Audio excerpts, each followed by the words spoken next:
ትራምፕ ፖሊሲ በኢትዮጵያ ላይ ፍቃዳችሁ በዚህ ጊዜ ስለሚያልቅ እንድትወጡ አይሲያው ዲፖርት ትደረጋላችሁ የሚል መግለጫ ነው የተካተተበት። ካንተ ኢማጂን አሜሪካ እንደዚህ ስትሆን እዛው አሜሪካ መቅረብ የምትችሉበት አማራጮች አሉ ወይ? ምን አይነት አማራጭ ህጋዊ አማራጭ አላችሁ የሚለውንም አስቃኛችኋለሁ። ሰላም ወደ ዩቲዩብ ቤተሰቦቼ እንዴት ናችሁልኝ? እግዚአብሔር ይመስገን።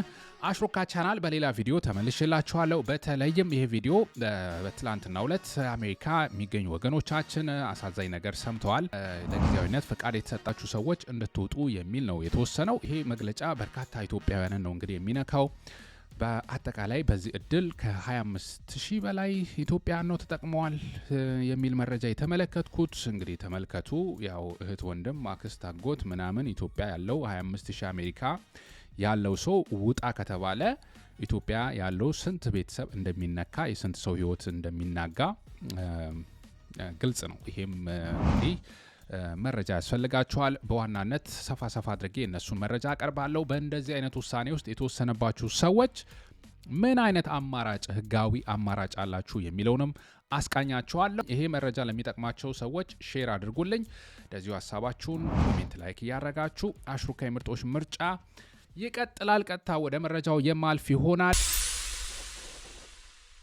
ትራምፕ ያው ከማስወጣቱን በተለይ ህገወጥ ብሎ ያሰበውን የማስወጣት እርምጃውን እንደቀጠለበት ነው። የተለያዩ መግለጫዎችን ከሰሞኑ እየሰጠ ነው። ጭራሽ ከዛ ሀገርም እንዲመጡም አንፈልግም የሚል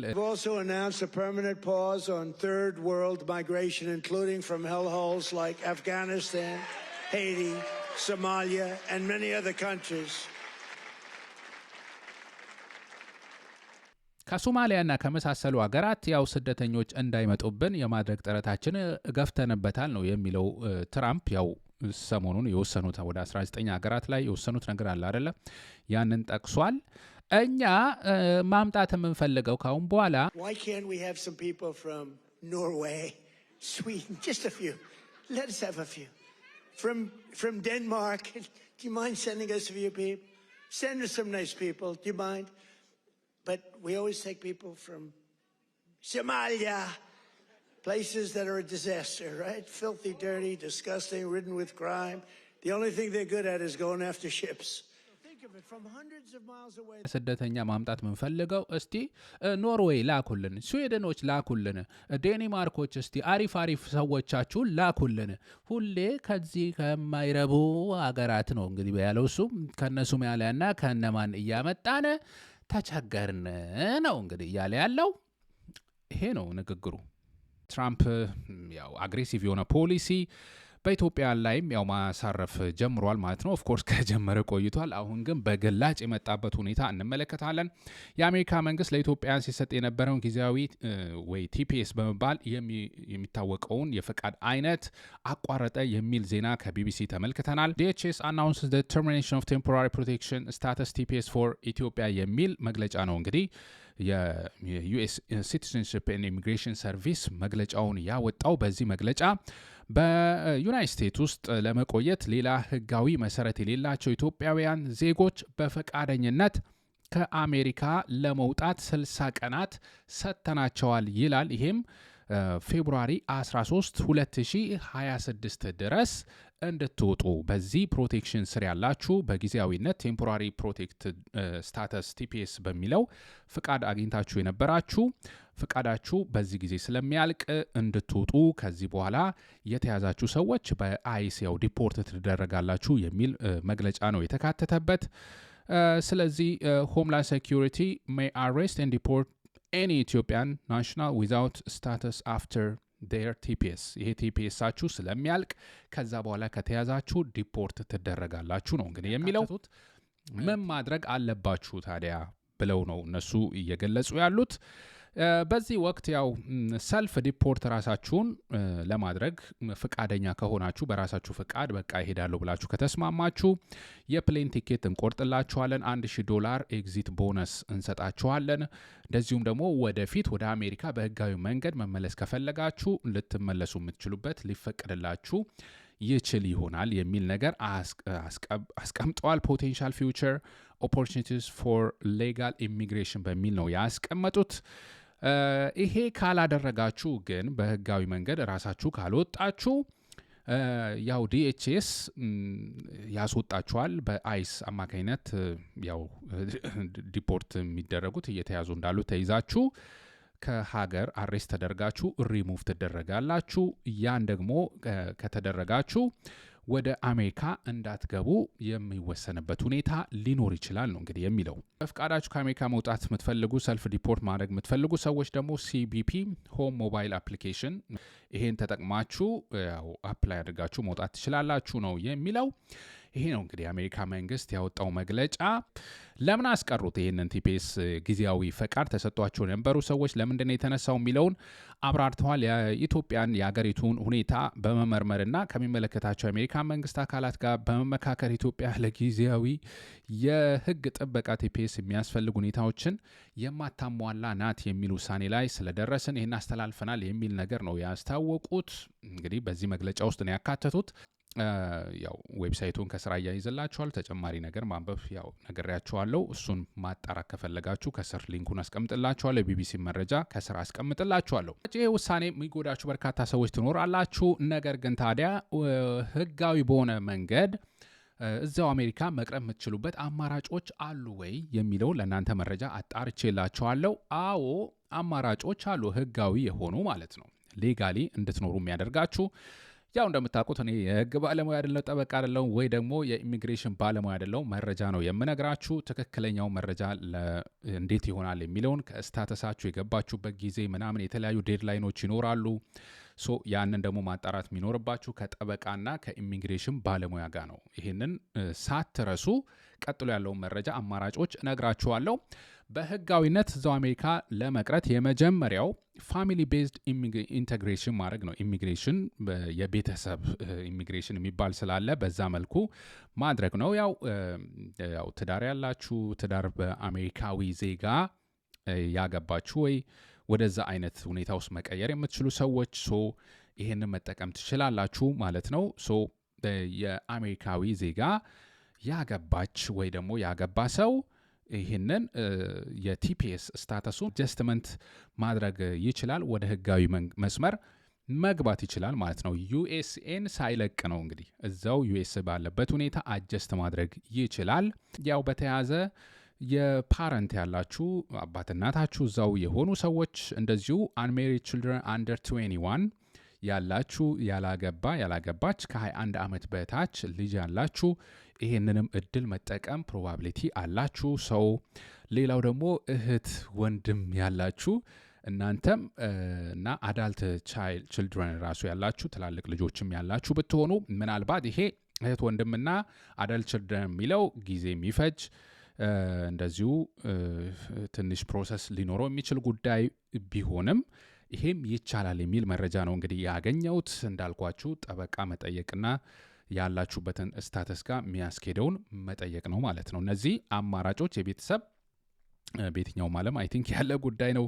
በቤተሰብ ኢሚግሬሽን ማድረግ ትችላለህ ማለት ነው። አዳሜ እንደገባ እዛ ሌላ ስራ ላይ ከመሯሯጥ ያው ትዳር ምናምን ያሯሯጥ ካለሽ አንቺ ትራምፕ ምናምን የፈለገ ቢለፈልፍ ይመቸኝ ብለሽ እዛው መቅረት ትችያለሽ ማለት ነው።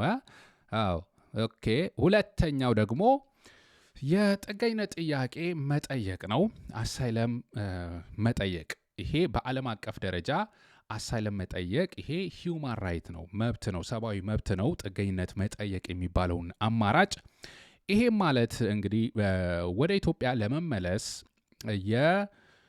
ባላችሁ ብሔር ምክንያት፣ ባላችሁ የሃይማኖት ሁኔታ ምክንያት፣ በፖለቲካ አስተሳሰባችሁ ምክንያት እንደዚሁ ደግሞ የተለያየ የፖለቲካ ሁኔታ ውስጥ በመሳተፋችሁ ምክንያት ጥቃት ሊደርስባችሁ እንደሚችል ማረጋገጥ፣ ይሄንን መረጃ ማስረጃ ማቅረብ የምትችሉ ሰዎች፣ እናንተም ይሄንን ደግሞ አስከትሎ መሄድ የማትችሉ ሰዎች ጥገኝነት መጠየቅ ትችላላችሁ። ለምሳሌ አሁን በአማራ ሕዝብ ላይ ያው ጦርነት እየተካሄደ ነው። ግልጽ የሆነ ጦርነት አካባቢው ላይም እየተፈጸመ ነው። ወደ አማራ ክልል መሄድ የማይቻልበት ሁኔታ ነው ያለው።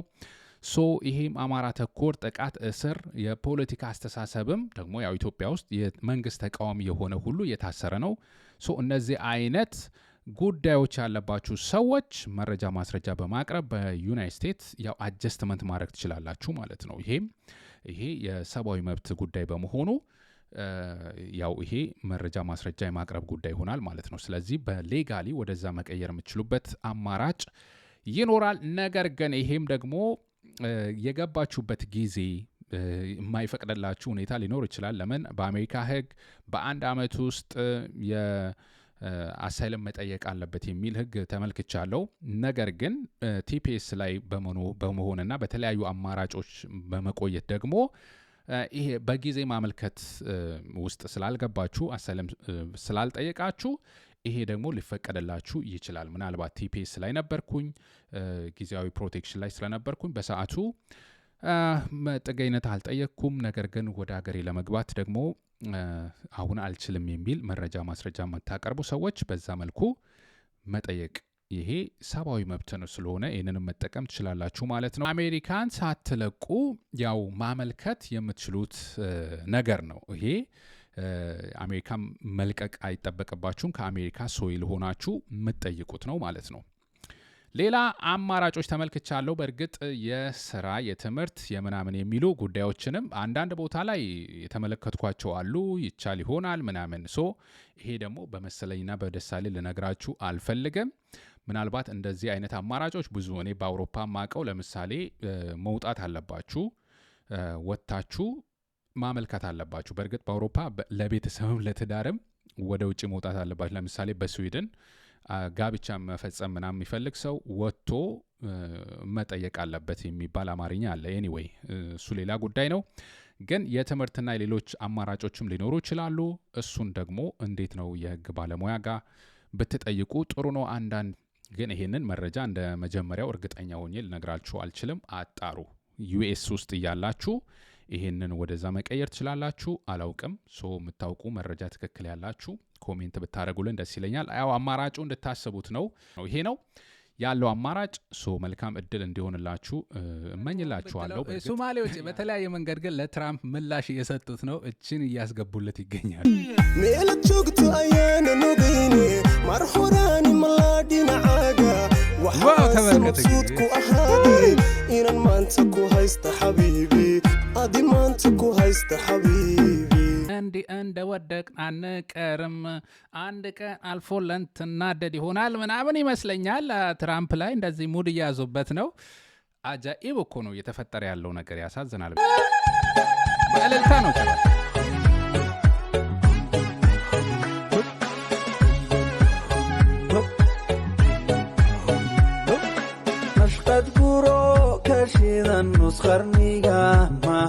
በቃ ብሽሽቅ ትርጉሙ ሳይገባችሁ የገባችሁ የለም። እንደዛ ሁኔታ ነው። በደንብ ነው የገባኝ ብሽሽቃቸው። አዎ እንዴ መናደድ ምን ያስፈልጋል ነው። ሶማሊያ ምንም የሚናደድ ህዝብ አይደለም። እናስገባህላለን ነው እንጂ በእንደዚህ ሁኔታ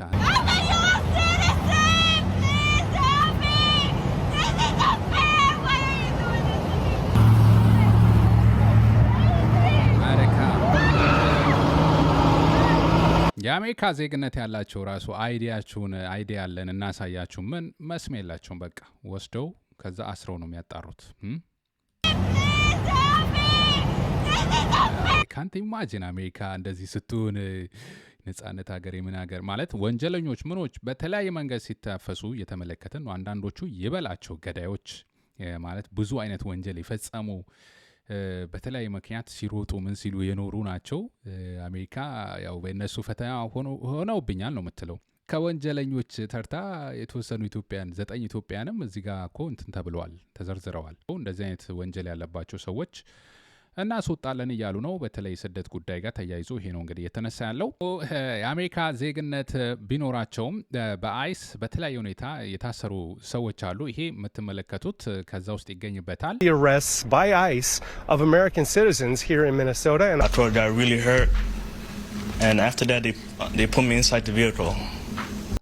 የአሜሪካ ዜግነት ያለው እንግዲህ ዲፖርትም አይደረግም፣ ያው ነጻነት አለው ምናምን ግን የአሜሪካ ዜግነት አለኝ እንዳታስሩኝ እያልኳቸውም አልሰሙኝም።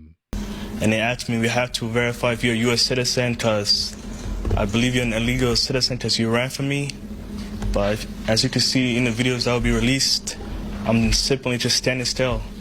አስረውኝ አፍነውኝ ያው አንተ ህገወጥ ትመስለናለህ ምክንያቱም ስንይዝ ሮጥክ ለመሮጥ ለማምለጥ ሞክራል ነው የሚሉት እሱ እንግዲህ ቪዲዮ ላይ እንደሚታየው ነው ለመሮጥ አልሞከርኩም በሚል እየገለጸ ይገኛል እና እንደዚህ አይነት መረጃዎች ደግሞ እየወጡ ነው በአሜሪካ ዜግነት ያላቸው ሁላ የተፈተኑ እንደሆነ ይሄንን በዚህ ሁኔታ ውስጥ ፍቃድ አናስቀምጥም ነው ያሉት ያው ቲፒኤስ የሚባለው አንዳንድ መረጃዎች በዚህ ጥገኝነት መብት ውስጥ ያው አስቸጋሪ ሁኔታ ውስጥ ያሉ ሀገራት ቲፒኤስን ማግኘት ይችላሉ በጊዜያዊነት ፍቃድ ማግኘት ይችላሉ ነው ሲሉ የነበሩት በዚህም አማካይነት ኢትዮጵያን ከጥቅምት 11 2015 ጀምሮ ወደ 27000 የሚጠጉ ቅድም 25000 ነው ያልኳችሁ 27000 ቢቢሲ ላይ ያገኘሁት መረጃ ወደዚህ የሚጠጉ ኢትዮጵያ በዚህ መንገድ ፍቃድ አግኝተው ነበር ለጊዜያዊነት ምክንያቱም ኢትዮጵያ በነበረችበት የጦርነቱ ያው በዛ ምክንያት በባይደን አስተዳደር በተለይ ደግሞ ባይደን ኢትዮጵያ አሁን ያላት የጸጥታ ሁኔታ እኔ ተስተካክሏል የሚል አመለካከት የለኝም ባለፈው ከነበረበት እየተባባሰ ነው የሄደው ድህነቱም ጦርነቱም ምኑም ረሃቡም ችግሩም ግን ያው ዞሮ የትራምፕ አስተዳደር ምንም ነገር መቀበልና ማመን አይፈልግም አሁን በተቻለው መጠን ማስወጣት ነው የሚፈልገው የአሜሪካ መንግስት ይህንን ጊዜያዊ ህግ ጥበቃ መብት የሚሰጠው ለሀገራቸው ግጭት የተፈጥሮ አደጋ ወይም ሌላ ለደህንነታቸው አስጊ የሆነ የተለየ ክስተት ካለባቸው ሀገራት ለመጡ ስደተኞች ነው በዛም መሰረት ነበር ኢትዮጵያን በዚህ መሰረት ፍቃድ ያገኙት ማለት ነው በአሜሪካ እንግዲህ ያላችሁ አበሾች ይህንን መሰረት አድርጋችሁ መጠንቀቅ አስፈላጊ ነው ማለት ነው መኖር የቻላችሁ እስቲ መኖር ላልቻሉ ደግሞ እንተሳሰብ ያለው ሁኔታ አስቸጋሪ ስለሆነ የዓለም ሁኔታ ስደተኛ አንፈልግም የሚል አይነት ውስጥ ገብተዋል ህጋዊነት በሆነበት ወንጀል ሳንሰራ ያለንበትም ሀገር አክብረን መኖር አስፈላጊ ነው አይደለም እንዴና በዛ ሁኔታ ደግሞ እንዴ መኖር እንችላለን መመካከሩ አሪፍ ይመስለኛል ወደ ዩቲዩብ ቤተሰቦች ለዛሬ ያቀረብኩላችሁ ይመስል ነበር በቀጣይ አዝናኝ አስተማሪ ፕሮግራሞች እንገናኛለን ለተከታተላችሁን ከልብ አመሰግናለሁ አሽሩካይ ምርጦች ምርጫ ነበርኩኝ አመሰግናለሁ